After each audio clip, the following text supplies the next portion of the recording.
có lẽ đây bây giờ thì coi phải lấy lo bởi tin nào nó có khó cả đặc kiểu của thế đều mấy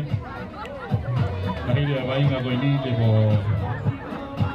tàu không có chơi đấy mà cái tàu là thì coi ở đi về vậy mà lo thì phải ác cái cầu bộ bộ thì mình coi ui ha lao vào cái tôi không mau cháy nhưng mà mau sau này thì tàu mai mua cái puru cái phải ác và bộ bộ cầu bộ mà mình tìm được cái vài cầu quay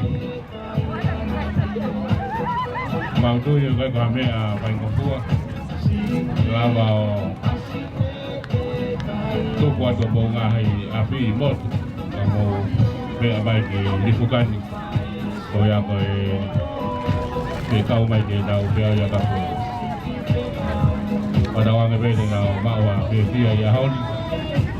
về cái học qua thì tôi là đầu mang theo thì coi là đây cái cho một bộ coi là uy hoặc là một câu váy là khi đi về mạo về tìm bia tàu ngày đi váy các bạn càng hay cái gì là bảo đi về về ngồi lót thôi cả ta kiểu và tàu ngay ở tàu máy ở cái độ để đi là học và và tụ tá bạc thì tàu phà nào để đây mình vào học và tàu vậy mà